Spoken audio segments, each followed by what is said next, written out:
الحمد للہ رب العالمین والعاقبۃ للمتقین والصلاة والسلام علی سید الانبیاء والمرسلین اما بعد فاعوذ باللہ من الشیطان الرجیم بسم اللہ الرحمن الرحیم ان اللہ وملائکتہ یصلون علی النبی یا ایہا الذین آمنوا صلوا علیہ وسلموا تسلیما. سب مل کے پڑھیں الصلاۃ والسلام علیک یا رسول اللہ وعلی آلک واصحابک یا حبیب اللہ. جیسا کہ آپ کو بتا دیا گیا ہے کہ آج کا درس قرآن سورہ نساء کی آیت نمبر 135 سے شروع ہوگا اور دو تین آیات انشاءاللہ العزیز بیان کی جائیں گی. اور انشاءاللہ العزیز جیسے کہ آپ کو پہلے میسج میں بتایا گیا کہ آج میں آپ کو حضرت خواجہ خواجگان سید نور محمد جراحی رحمۃ اللہ علیہ کی بعد از وصال ایک ایسی کرامت سے آگاہ کرنے لگا ہوں کہ جس سے بہت کم لوگ واقف ہیں. انشاءاللہ آپ کو لطف آئے گا، لیکن وہ میں آخر میں بیان کروں گا. اس سے پہلے جن آیات کا مطالعہ کرتے رہے ہیں یا جن آیات کو ہم نے سمجھنے کی اور اس کا فہم حاصل کرنے کی کوشش کی، تو ان آیات میں خانگی معاملات کے اوپر بحث کی گئی کہ گھر کے اندر عدل و انصاف کس طرح قائم کیا جائے، خاندان کے اندر عدل و انصاف کس طرح قائم کیا جائے. یعنی کہ جو معاشرے کا بیسک یونٹ ہے، بنیادی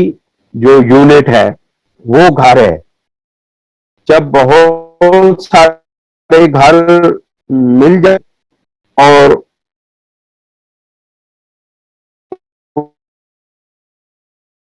ان کا آپس میں، اس لیے اگر آپ معاشرے کی اصلاح چاہتے ہیں، اگر چاہیں ایک خوبصورت معاشرہ ہو اور ایک عامل معاشرہ ہو تو جب تک ہم یعنی بنیادی یونٹ کو یعنی گھر کو جس وقت تک ہم درست نہیں کریں گے تو ہمارے معاشرے کے اندر اصلاح کے امکانات نہ ہونے کے برابر رہ جاتے ہیں. پورے معاشرے کی اصلاح اس وقت ہی ہو سکتی ہے جب ہمارا گھر، ہماری فیملی وہ صحیح راستے پر چلے. جب یہ آگے بڑھتا ہے اور جو گھر کی چار دیواری ہے اس سے انسان باہر نکلتا ہے تو اس کو دوسرے لوگوں سے واسطہ پڑتا ہے. جو ایک انسان میں عدل و انصاف کی، ایک رواداری کی، ایک خوش اخلاقی کی، ایک محبت کی اور اللہ رب العزت کے تقوی کی، اللہ رب العزت سے محبت کی، اللہ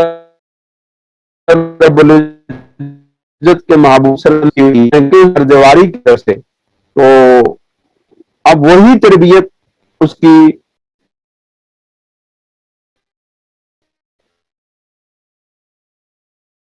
وہ لے کر کے اس کے اس گھر کے اندر لی ہوئی تربیت کا اظہار باہر کے دروازے سے باہر، گلی میں، محلے کے اندر، شہر کے اندر، معاشرے کے دوست احباب کے اندر ہونا شروع ہو گیا ہے. اب جو شخص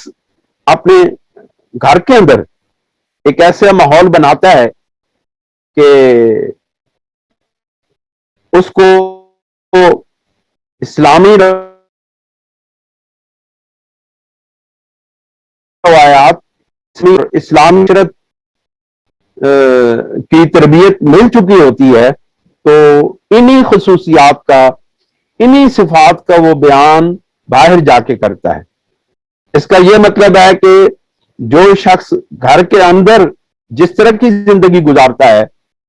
اسی طرح کی معاشرت، اسی طرح کی صورتحال اس کو گھر سے باہر جاتی ہے اور وہ اپنی انہی خصوصیات کا اظہار باہر جا کے کرتا ہے۔ تو اس کا یہ مطلب ہے کہ جن کی تربیت درست راستے پر آتی ہے، درست خطوط پر ہوتی ہے، جن کی تربیت اعلیٰ معیار پر ہوتی ہے، وہ گھر سے باہر جا کر کے بھی اسی معیار کے مطابق لوگوں سے انٹریکشن کرتے ہیں، لوگوں سے اپنا اظہار کرتے ہیں، اپنے میل جول کی اسی تربیت کے زیر اثر رہ کر کے باہر بھی جا کر کے معاملات درست کرتے ہیں یا معاملات کو بگاڑتے ہیں۔ دونوں صورتیں ہیں۔ اگر گھر کے اندر سے اس کو تربیت ملی تو اس نے باہر جا کے انہی چیزوں کا اظہار کرنا ہے۔ اس کا یہ مطلب ہے کہ اگر ایک شخص باہر جا کر کے نظام عدل کو قائم کرتا ہے، عدل و انصاف کو قائم کرتا ہے، راست بازی کو اپناتا ہے، سچائی کو اپناتا ہے، جھوٹ سے پرہیز کرتا ہے اور اللہ رب العزت کے تقوی کو اپناتا ہے، تو اس کا یہ مطلب ہے کہ اس کے گھر کے اندر بھی یہی صورتحال موجود ہے۔ اور اگر کوئی شخص گھر کے اندر ان چیزوں پر عمل پیرا نہیں ہوتا تو وہ باہر جا کر بھی ان چیزوں سے عاری ہو جاتا ہے اور ان چیزوں سے دور ہو جاتا ہے۔ اب اللہ تعالیٰ نے اس سے پہلے ایک بنیادی یونٹ کو کے معاملات کو بیان کیا، اور اب اللہ رب العزت انسان کو کہتا ہے کہ آپ ذرا گھر کے دروازے سے باہر نکل، آپ ذرا معاشرے کے اندر آؤ، اور اس معاشرے کے اندر رہتے ہوئے تمہارے لیے میں جو احکام دے رہا ہوں، دینے لگا ہوں، ان کے اوپر عمل کر۔ اللہ کریم ارشاد فرماتے ہیں کہ یا ایھا الذین آمنوا کونوا قوامین بالقسط شہداء للہ، اے ایمان والو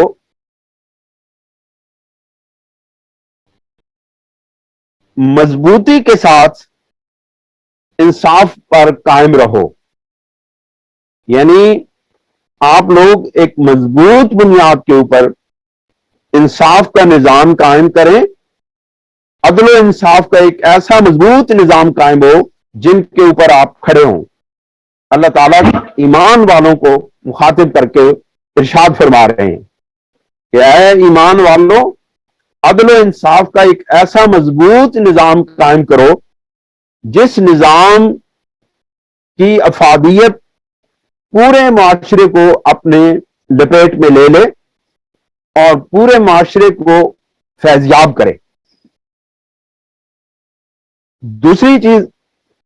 فرمائی کہ شہداء للہ، کہ اللہ رب العزت کے لیے گواہی دو۔ وہ گواہی کس طرح؟ وَلَوْ عَلَىٰ أَنفُسِكُمْ۔ اب سب سے پہلے جو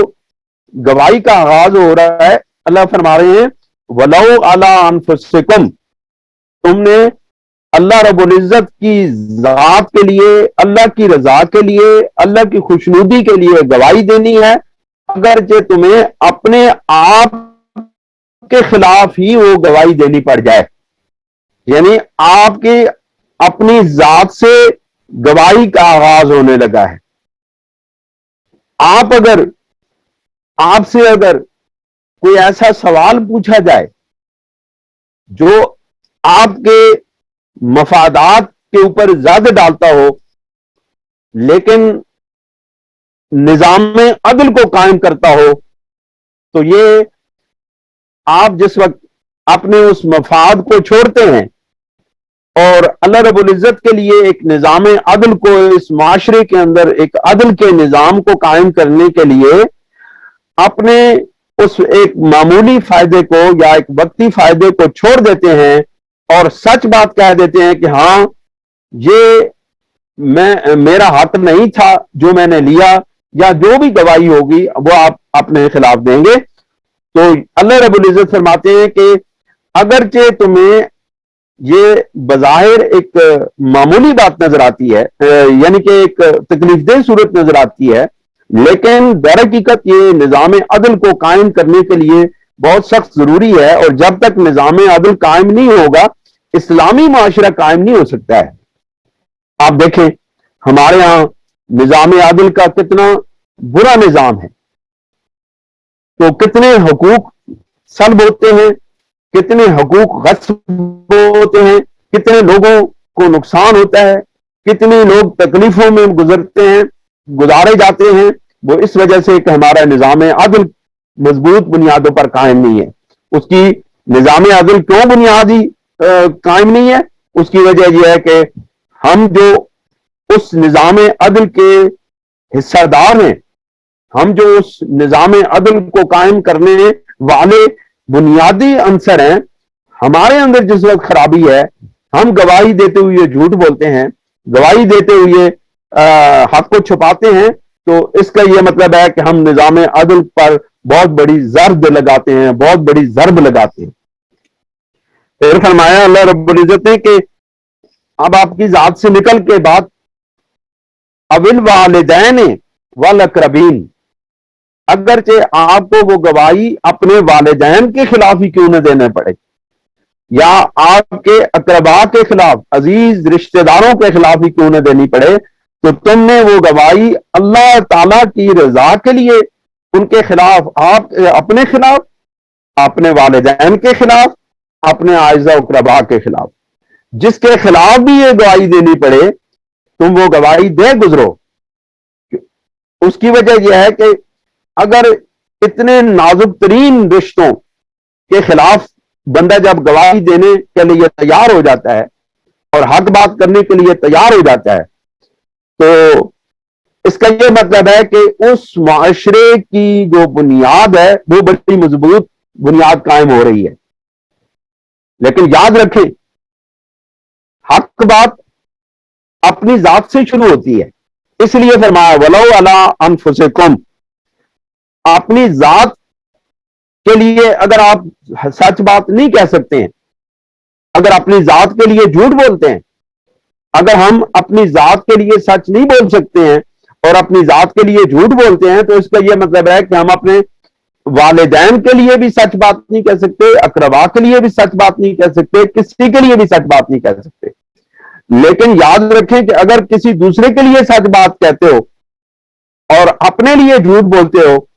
تو یہ بھی انصاف کے خلاف ہے، یہ بھی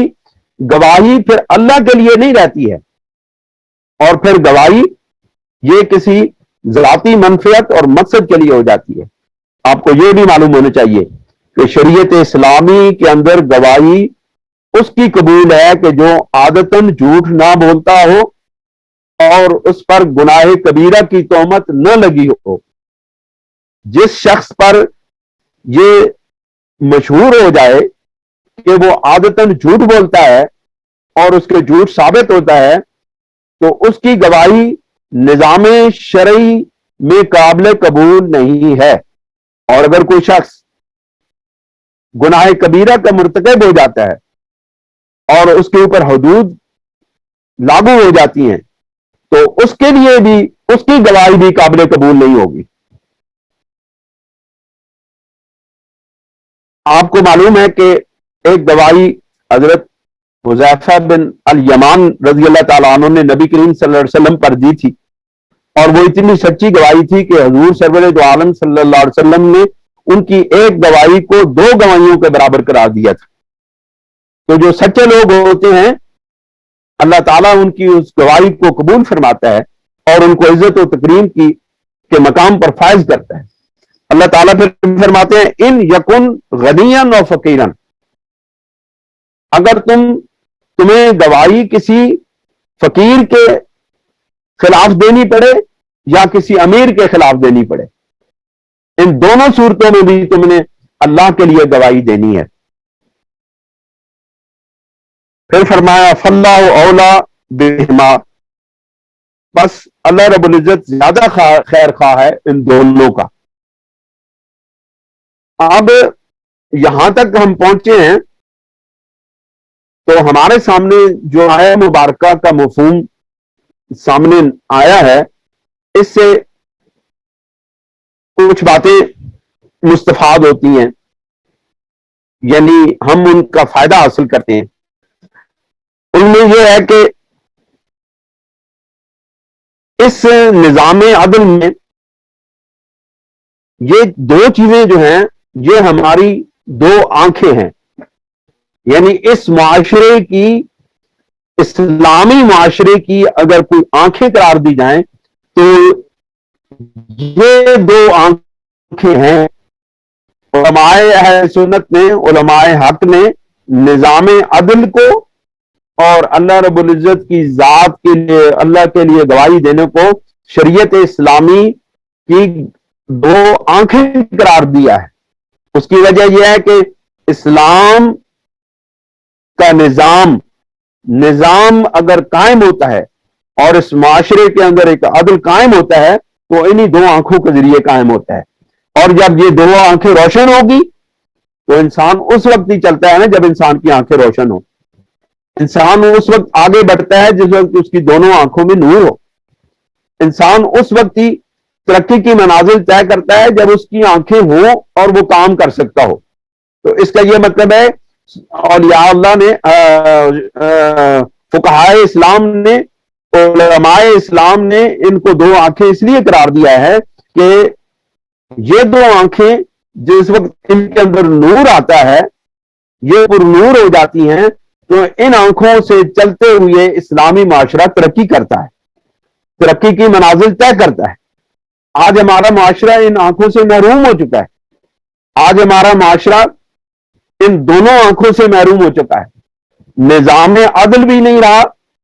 اور حق کی گواہی بھی نہیں رہی. جب یہ دونوں چیزیں ہمارے معاشرے ختم ہو گئی تو ہمارا معاشرہ اندھا ہو گیا ہے. اب یہ تمام تر کوششوں کے باوجود جب بھی قدم اٹھاتا ہے تو اس کا قدم کسی گڑھے میں گرتا ہے جا کے. جب بھی کوئی دو چار قدم چلتا ہے تو یہ لڑکھڑا جاتا ہے. جب بھی یہ آگے بڑھنے کی کوشش کرتا ہے تو یہ گھٹنے کے بل گر جاتا ہے. اس کی وجہ یہ ہے کہ ہماری یہ دو آنکھیں، اسلامی معاشرت کی یہ دو آنکھیں بے نور ہو چکی ہیں. اس نظام عدل کے اندر تمام دنیاوی، خانگی، گھریلو، اپنے بیگانے، مسلمان، کافر، تمام انسان اس نظام عدل کے تحت اسلامی معاشرے کے اندر آتے ہیں. جس طرح یہ معاشرہ، جس طرح یہ نظام عدل اہل ایمان کے لیے فائدہ مند ہے، بالکل بعین ہی اسی طرح یہ نظام عدل جو ہے یہ کافروں کے لیے بھی فائدہ مند ہے. یہ غیر مسلموں کے حقوق کا بھی تحفظ کرتا ہے. یہ اسلام کو نہ ماننے والوں کا بھی تحفظ کرتا ہے، ان کو بھی یہ حقوق دیتا ہے. اس لیے ہمارا اسلامی معاشرہ تب ہوگا جب اس اسلامی معاشرے کے اندر تمام لوگوں کو حقوق ملیں گے، تمام لوگ برابر کے شہری قرار پائیں گے، تمام لوگوں کو یکساں سلوک حاصل ہوگا. اگر یہ چیز نہیں ہے، اگر ہمارے پاس یہ بات نہیں ہے تو ہم بے نور آنکھوں کے ساتھ اس معاشرے کو چلا رہے ہیں. اس میں، اس نظام عدل کے اندر یاد رکھیں صرف انسان نہیں آتے، اس کے اندر حیوان بھی آتے ہیں،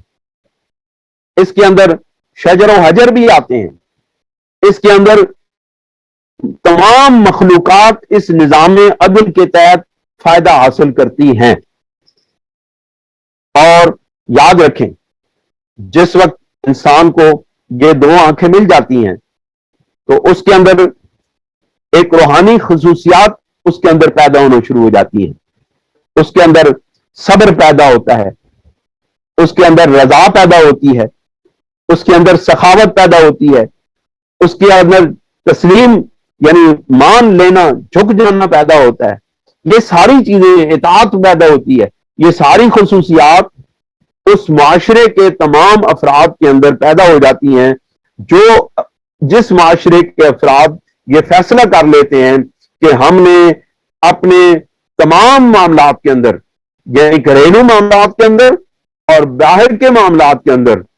پورے معاشرے کے معاملات کے اندر ہم نے نظام عدل کو قائم کرنا ہے۔ اگر یہ چیز نہیں ہے تو انسان ان تمام روحانی